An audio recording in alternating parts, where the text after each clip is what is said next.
ರಾಷ್ಟ್ರಕವಿ ಕುವೆಂಪು ಅವರ ಜೀವನ ಚರಿತ್ರೆ. ಈ ವಿಡಿಯೋ ಇಷ್ಟ ಆದಲ್ಲಿ ದಯಮಾಡಿ ಹೆಚ್ಚಿನ ಸಂಖ್ಯೆಯಲ್ಲಿ ಲೈಕ್, ಕಮೆಂಟ್ ಮತ್ತು ಸಬ್ಸ್ಕ್ರೈಬ್ ಮಾಡಬೇಕಾಗಿ ತಮ್ಮಲ್ಲಿ ವಿನಂತಿ.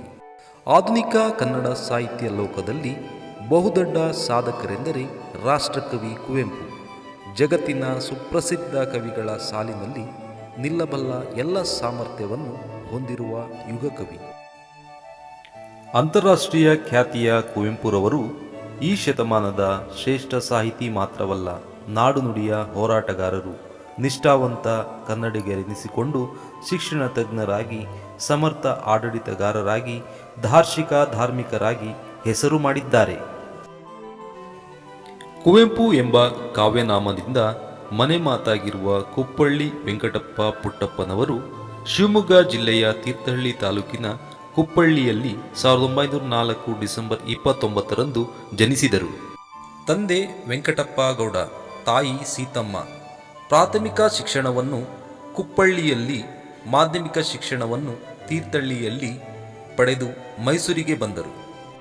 1918ರಿಂದ 1922ರವರೆಗೆ ಬೆಸ್ಲಿಯನ್ ಮಿಷನ್ ಹೈಸ್ಕೂಲ್ನಲ್ಲಿ ಪ್ರೌಢಶಾಲಾ ಶಿಕ್ಷಣವನ್ನು ಪೂರೈಸಿದರು.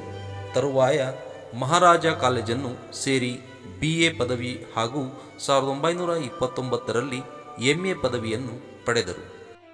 ಕುವೆಂಪು ಅವರು ತಮ್ಮ ವಿದ್ಯಾಭ್ಯಾಸವನ್ನು ಪೂರೈಸಿದ ತಕ್ಷಣ 1929ರಲ್ಲಿ ಮಹಾರಾಜ ಕಾಲೇಜಿನಲ್ಲಿ ಕನ್ನಡ ಅಧ್ಯಾಪಕರಾಗಿ ನೇಮಕಗೊಂಡರು. ಬಳಿಕ 1939ರಲ್ಲಿ ಉಪ ಪ್ರಾಧ್ಯಾಪಕರಾಗಿ, ನಂತರ 1946ರಲ್ಲಿ ಪ್ರಾಧ್ಯಾಪಕರಾಗಿ ಸೇವೆಗೈದು ಮಹಾರಾಜ ಕಾಲೇಜಿನ ಪ್ರಿನ್ಸಿಪಾಲರಾಗಿ, ಸಂಸ್ಥೆಯ ನಿರ್ದೇಶಕರಾಗಿ ಆಡಳಿತ ಹಾಗೂ ಅಧ್ಯಾಪನವನ್ನು ನಡೆಸಿಕೊಂಡು ಬಂದರು.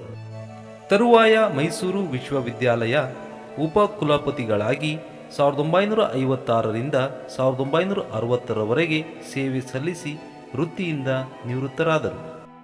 ಕುವೆಂಪು ಅವರ ಆಡಳಿತ ಅವಧಿ ಕನ್ನಡ ನಾಡಿನ ಶಿಕ್ಷಣದ ಸುವರ್ಣಯುಗ. ಇಂಟರ್ಮೀಡಿಯೇಟ್ ಹಂತದಲ್ಲಿ ಮೊದಲು ಕನ್ನಡ ಶಿಕ್ಷಣ ಮಾಧ್ಯಮವಾಗಿ ತಂದರು. ಕುಲಪತಿಗಳಾಗಿದ್ದಾಗ ಮಾನಸ ಗಂಗೋತ್ರಿ ಎಂದು ಹೆಸರಿಸಿದ್ದೂ ಅಲ್ಲದೆ ಅದರ ಅಭಿವೃದ್ಧಿಗೆ ಬಹುವಾಗಿ ಶ್ರಮಿಸಿದರು.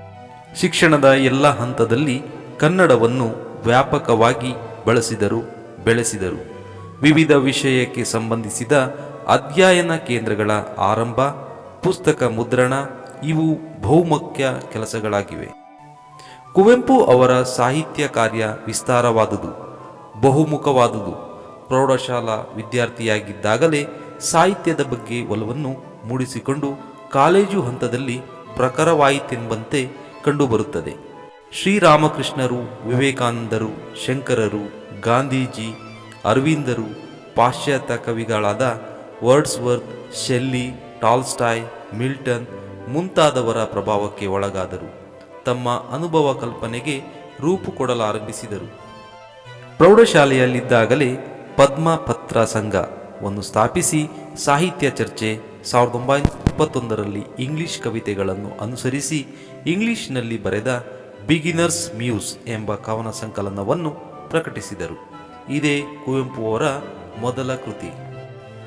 ಏಲಿಯನ್ ಹಾರ್ಪ್ ಎಂಬ ಇಂಗ್ಲಿಷ್ ಕವಿತಾ ಸಂಕಲನ ಕೃತಿಯು ಸೇರಿದಂತೆ 75 ಗ್ರಂಥಗಳನ್ನು ವೈವಿಧ್ಯಮಯ ಪ್ರಕಾರದಲ್ಲಿ ರಚಿಸಿದ್ದಾರೆ. 1924ರಲ್ಲಿ ಅಮಲನ ಕತೆ ಇವರ ಮೊದಲ ಕನ್ನಡ ಪುಸ್ತಕ. ಗೋವಿನ ಹಾಡಿನ ಮಾದರಿಯದು.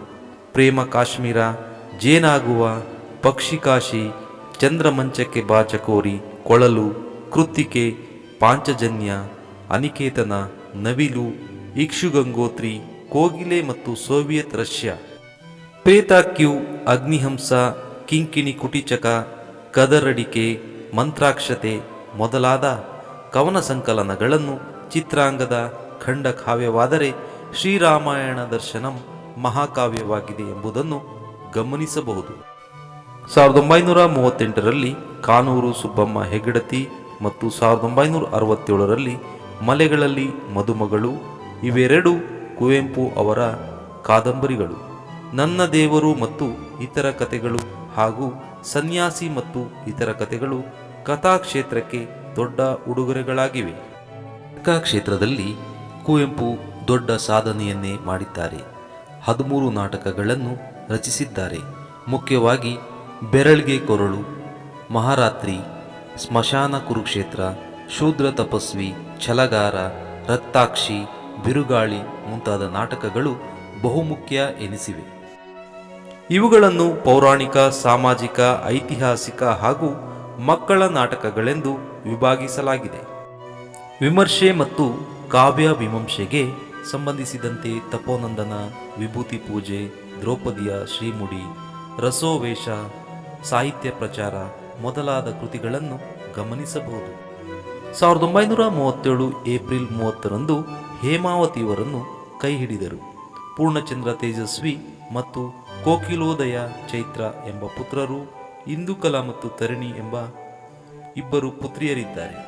ಕುವೆಂಪು ಅವರ ವೈಚಾರಿಕ ಚಿಂತನೆಗೆ ಸಾಕ್ಷಿ ಎಂಬಂತೆ ಷಷ್ಠಿ ನಮನ, ನಿರಂಕುಶ ಮತಿಗಾಗಿ, ವಿಚಾರ ಕ್ರಾಂತಿಗೆ ಆಹ್ವಾನ ಮೊದಲಾದ ಕೃತಿಗಳು ರೂಪುಗೊಂಡಿವೆ. ನೆನಪಿನ ದೋಣಿಯಲ್ಲಿ ಇವರ ಆತ್ಮಚರಿತ್ರೆಯಾದರೆ ರಾಮಕೃಷ್ಣ ಪರಮಹಂಸ ಹಾಗೂ ಸ್ವಾಮಿ ವಿವೇಕಾನಂದ ಜೀವನ ಚರಿತ್ರೆಗಳಾಗಿವೆ. ಮೋಡಣ್ಣನ ತಮ್ಮ ಮತ್ತು ನರಿಗಳಿಗೇಕೆ ಕೋಡಿಲ್ಲ ಎಂಬಿವು ಬಾಲ ಸಾಹಿತ್ಯವಾಗಿದೆ. ಈ ಎಲ್ಲ ಯೋಜನೆಗೆ ಹಿರಿದೆಂಬಂತೆ ವಿಶ್ವ ಮಾನವ ಗೀತೆ ಪ್ರಮುಖವಾಗಿದೆ. ಕನ್ನಡದ ವರ್ಡ್ಸ್ವರ್ತ್ ಎಂದೇ ಪ್ರಸಿದ್ಧರಾದ ಕುವೆಂಪು ಅವರ ಸಾಹಿತ್ಯದಲ್ಲಿ ಪ್ರಕೃತಿ ಜೀವಂತ ಚಿತ್ರಣವಾಗಿ ಬಂದಿದೆ. ಇದರೊಂದಿಗೆ ಜೀವನ ಶ್ರದ್ಧೆ, ವೈಚಾರಿಕತೆ, ಆಧ್ಯಾತ್ಮ ಚಿಂತನೆ, ಪಾಂಡಿತ್ಯಪೂರ್ಣತೆ, ಕಲೆ, ಇತಿಹಾಸ, ಸಾಹಿತ್ಯ, ವಿಜ್ಞಾನ, ಪುರಾಣ, ವಿಶ್ವಪಥ, ವಾಸ್ತವಿಕತೆ, ವೈವಿಧ್ಯಮಯ ಚಂದೋರೂಪ, ಸುಂದರ ಗದ್ಯ, ಋಷಿ ದೃಷ್ಟಿ, ಸ್ವಾತಂತ್ರ್ಯ ಪ್ರಜ್ಞೆ, ಸರ್ವೋದಯ ಅಭಿಲಾಷೆ, ಭಾರತೀಯ ಸಂಸ್ಕೃತಿಯ ಕಲಾರೂಪ, ವಿವಿಧ ವಿಷಯ ಶಾಸ್ತ್ರಗಳ ಪರಿಜ್ಞಾನ, ಅಸಾಧಾರಣ ಕಲ್ಪನೆ, ಮಾನವೀಯತೆಯಿಂದಾಗಿ ಅವರ ಸಾಹಿತ್ಯ ಉನ್ನತ ಮಟ್ಟದ್ದಾಗಿದೆ. ಕುವೆಂಪು ಶ್ರೇಷ್ಠ ಕರ್ತೃ ಎನಿಸಿಕೊಂಡು ಜನಮನದಲ್ಲಿ ಸ್ಥಾನ ಪಡೆದಿದ್ದಾರೆ.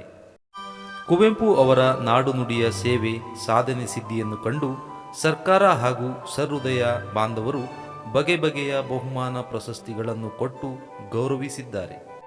ಭಾರತದ ಎಲ್ಲ ರೀತಿಯ ಸಾಹಿತ್ಯಾತ್ಮಕ ಪ್ರಶಸ್ತಿ ಗೌರವಗಳು ಕುವೆಂಪು ಅವರಿಗೆ ದೊರೆತಿದೆ. ಬಹುಮುಖ್ಯವಾದವುಗಳೆಂದರೆ 1964ರಲ್ಲಿ ಕರ್ನಾಟಕ ಸರ್ಕಾರದಿಂದ ರಾಷ್ಟ್ರಕವಿ ಪ್ರಶಸ್ತಿ, 1958ರಲ್ಲಿ ಪದ್ಮಭೂಷಣ, 1955ರಲ್ಲಿ ಶ್ರೀರಾಮಾಯಣಂ ದರ್ಶನಂ ಗ್ರಂಥಕ್ಕೆ ಕೇಂದ್ರ ಸಾಹಿತ್ಯ ಅಕಾಡೆಮಿ ಬಹುಮಾನ, 1967ರಲ್ಲಿ ಅವರ ಕಾನೂರು ಹೆಗ್ಗಡತಿ ಕಾದಂಬರಿಗಾಗಿ ಭಾರತದ ಅತ್ಯುನ್ನತ ಸಾಹಿತ್ಯ ಪ್ರಶಸ್ತಿಯಾದ ಜ್ಞಾನಪೀಠ ಪ್ರಶಸ್ತಿಯನ್ನು ನೀಡಲಾಯಿತು. 1992ರಲ್ಲಿ ಪಂಪ ಪ್ರಶಸ್ತಿ, 1956ರಲ್ಲಿ ಮೈಸೂರು ವಿಶ್ವವಿದ್ಯಾಲಯ, 1966ರಲ್ಲಿ ಕರ್ನಾಟಕ ವಿವಿ, 1969ರಲ್ಲಿ ಬೆಂಗಳೂರು ವಿವಿ, 1991ರಲ್ಲಿ ಕುವೆಂಪು ವಿವಿಗಳು ಗೌರವ ಡಾಕ್ಟರೇಟ್ ಪದವಿ ನೀಡಿ ಗೌರವಿಸಿದೆ. 1992ರಲ್ಲಿ ಕರ್ನಾಟಕ ರತ್ನ ಎಂಬ ಬಿರುದನ್ನು ಕೊಡಲಾಗಿದೆ. ರಾಜ್ಯ ಸರ್ಕಾರ ಸಾಕ್ಷ್ಯಚಿತ್ರವನ್ನು ರೂಪಿಸಿದೆ. ಇದರೊಂದಿಗೆ ಅನೇಕ ಬಹುಮಾನ ಪ್ರಶಸ್ತಿಗಳು ಬಂದಿವೆ, ಸನ್ಮಾನಗಳು ಆಗಿವೆ. ಧಾರವಾಡದಲ್ಲಿ 1957ರಲ್ಲಿ ನಡೆದ 37ನೇ ಕನ್ನಡ ಸಾಹಿತ್ಯ ಸಮ್ಮೇಳನದ ಅಧ್ಯಕ್ಷತೆಯನ್ನು ವಹಿಸಿಕೊಡಲಾಗಿತ್ತು. 1956ರಲ್ಲಿ ಸಹೃದಯ ಅಭಿಮಾನಿಗಳು ಉಡುಗೊರೆ, 1968ರಲ್ಲಿ ಗಂಗೋತ್ರಿ, 1975ರಲ್ಲಿ ಸಹ್ಯಾದ್ರಿ ಎಂಬ ಅಭಿನಂದನಾ ಗ್ರಂಥಗಳನ್ನು ಅರ್ಪಿಸಿದ್ದಾರೆ. ಇದಲ್ಲದೆ ಇವರ ಅನೇಕ ಕೃತಿಗಳ ಭಾಷಾಂತರ, ವಿಮರ್ಶೆ, ಸಂಶೋಧನೆ, ಅಧ್ಯಯನ ನಡೆಯುತ್ತಲೇ ಇದೆ. ಕುವೆಂಪು ಜನಮನದ ಕವಿಯಾಗಿದ್ದಾರೆ ಎಂಬುದು ಅಭಿನಂದನೀಯ ವಿಚಾರ. ಕುವೆಂಪು ಅವರು ನವೆಂಬರ್ 11, 1998ರಂದು ಮೈಸೂರಿನಲ್ಲಿ ನಿಧನರಾದರು.